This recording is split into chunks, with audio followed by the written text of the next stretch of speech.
Hello students, good morning to all of you. आज हम लोग फिर से बात करने वाले हैं एक्सेल के कुछ और पॉइंट्स पर। तो शुरू करते हैं। Inserting columns. इंसर्टिंग कॉलम्स, हम एक नया कॉलम इंसर्ट करने वाले हैं किसी पहले कॉलम की जगह पर। मान लिया ये एक आपने नया कॉलम इंसर्ट करना है, तो हम उस पोजीशन पर जाएंगे जहां हमें इंसर्ट करना है कॉलम। उस कॉलम को सिलेक्ट करेंगे और फिर सेल ऑप्शंस पर जाएंगे। होम टैब में इंसर्ट सेल ऑप्शंस के इंसर्ट पॉइंट पर जाएंगे। सेल ग्रुप आपका यहाँ होगा और यहाँ पर आप इंसर्ट ऑप्शंस पर क्लिक करेंगे तो वहाँ पर आपको इंसर्ट सीट कॉलम्स का ऑप्शंस आएगा। क्लिक करने पर एक नया कॉलम इंसर्ट हो जाएगा जिस जगह पर आपने सेलेक्ट कर रखा है। सपोज करिए आपने सी पर सेलेक्ट कर रखा है, तो सी की जगह पर एक नया कॉलम इंसर्ट हो जाएगा। फिर ऐसे ही आप सेल इंसर्ट कर सकते हैं। होम में सेल्स पे जाइए, सेल्स ग्रुप के अंदर आपको इंसर्ट ऑप्शंस के अंदर इंसर्ट सेल का ऑप्शंस मिल जाएगा। सेल्स 4 तरीके से यहाँ पर इंसर्ट दिखाई पड़ रहे होंगे आपको। यहाँ पर शिफ्ट राइट, शिफ्ट डाउन, तो जिस जगह पर आप होंगे वहाँ से राइट में इंसर्ट करें वो सेल को, या फिर डाउन में इंसर्ट करें।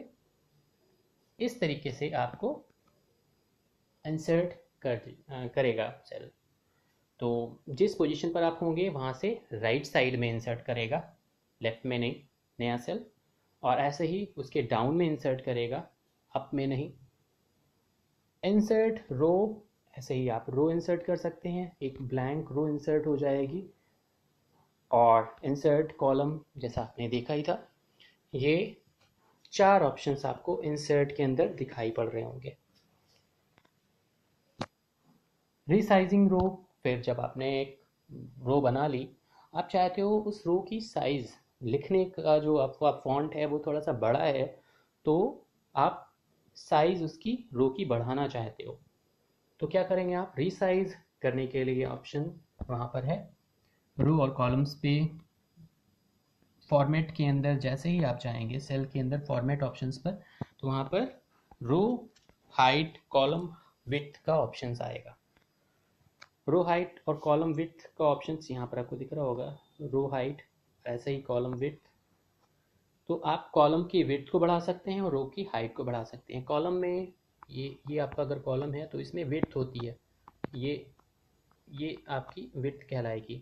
ऐसे ही ये अगर आपका रो है तो इसमें हाइट कहलाएगी, ये आपकी यहाँ से हाइट होगी। इसको हम बढ़ा सकते हैं ऊपर नीचे करके, सिलेक्शंस करके। तो जैसे ही आप करेंगे यहाँ पर आपके पास ऑप्शंस आ जाएगा, रो की हाइट कितनी बढ़ानी है या कॉलम्स की विड्थ कितनी बढ़ानी है, आप वहाँ पर टाइप करके चेक कर सकते हैं। अगर आपको लगता है कि वो सफिशिएंट है तो ठीक है, अदरवाइज दोबारा से उसी ऑप्शंस को चूज़ करके आप हाइट को एडजस्ट कर सकते हैं या रो को एडजस्ट कर सकते हैं। Deleting worksheet, row columns and cells, same options यहाँ पर भी यही है। जिस सेल को या जिस कॉलम को या जिस रो को आपको डिलीट करना है उसे सेलेक्ट करिए और फिर सेल ऑप्शंस में जाइए और डिलीट सेल का ऑप्शंस, डिलीट शीट का ऑप्शंस या डिलीट कॉलम्स का ऑप्शंस आप चूज करेंगे। In case worksheet contains data, Microsoft Excel dialogue box will appear. अगर वहाँ पर कुछ डेटा है, कोई चीज़ आपने नहीं लिखी तब तो सीधे डिलीट कर देगा, लेकिन अगर आपका वहाँ पे डेटा है तो वो आपसे पूछेगा कि ये डेटा परमानेंटली डिलीट करने के लिए है या नहीं, और अगर आप ओके करते हो तो डिलीट कर देगा। सीट अगर डिलीट करनी है तो यहाँ पर आपको पता है 3 सीट्स आपके पास होती हैं। जिस शीट को आपको डिलीट करना है वहाँ पर माउस के कर्सर को ले जाइए और राइट क्लिक करिए, डिलीट शीट का ऑप्शन आएगा और डिलीट ऑप्शंस पर क्लिक करते ही वो शीट डिलीट हो जाएगी।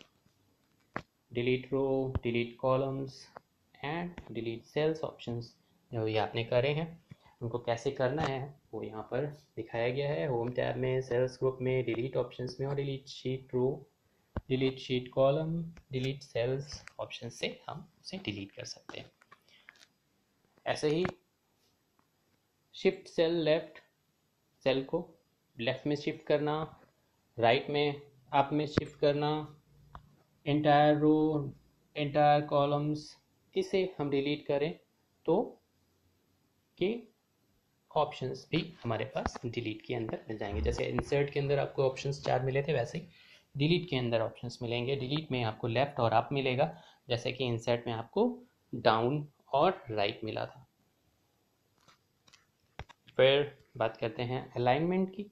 तो 3 अलाइनमेंट आपको यहाँ पर दिखाई पड़ते हैं। जस्टिफाई का अलाइनमेंट यहाँ पर आपको नहीं दिखाई पड़ता। तो left alignment, right alignment and centre alignment जो आपको आपकी टेक्स्ट को या तो सेल के अंदर लेफ्ट से या राइट से या सेंटर में दिखाएगा।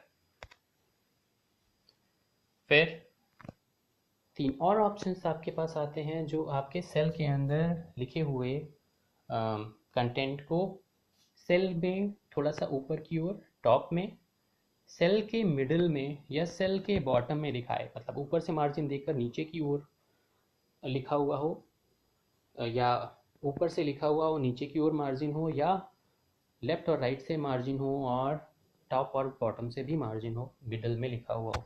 ये चीज़ें हम यहाँ पर कर सकते हैं। तो अलाइनमेंट ऑप्शंस में ये 6 ऑप्शंस आपको मिलते हैं, left, right, up, top and centre.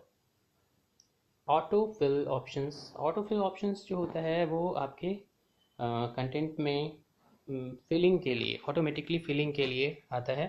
जैसे यहाँ पर कुछ नंबर्स आपको दिख रहे होंगे 1 2 7। कॉन्टिन्यूस सेल्स आपने सेलेक्ट किए और सबसे नीचे पर आपने क्लिक किया, यहाँ पर एक स्क्वायर बॉक्स बनता है, उस पर क्लिक करने पर ऑप्शंस आपको मिलेंगे जिसमें ऑटो फिल्स का ऑप्शंस होगा।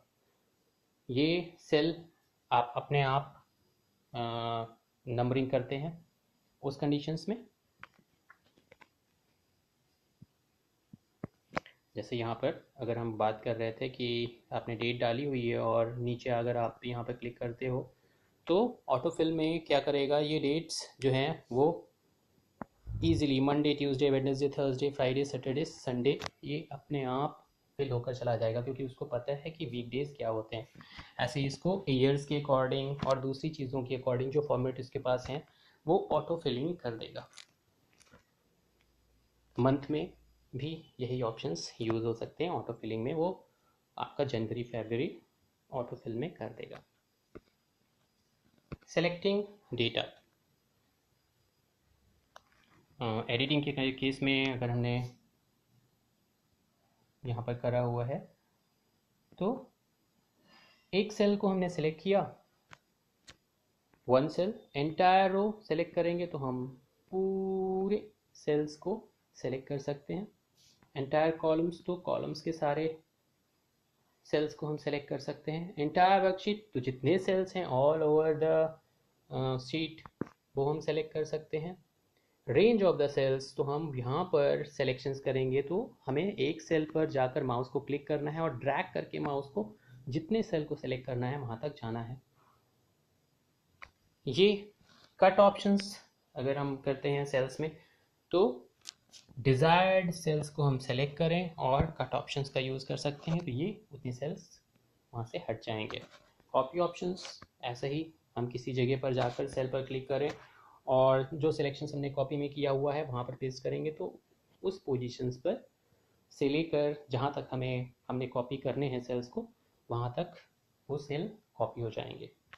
ऐसे ही पेस्ट हम कर सकते हैं किसी जगह पर जाकर, जितने भी आपने सीरीज़ को कॉपी किया है और दूसरी जगह ले जाकर आप पेस्ट करना चाहते हो। सपोज़ करिए 10 सेल्स आपने कॉपी किए हैं A1 से लेकर A10 तक और आप उसे जाकर C1 पर पेस्ट करना चाहते हैं तो C1 से C10 तक वही वाले सेल्स आपको दिखाई पड़ेंगे। एग्जैक्टली वही वाला डेटा आपको C1 पर भी मिल जाएगा, C1 से C10 में भी मिल जाएगा।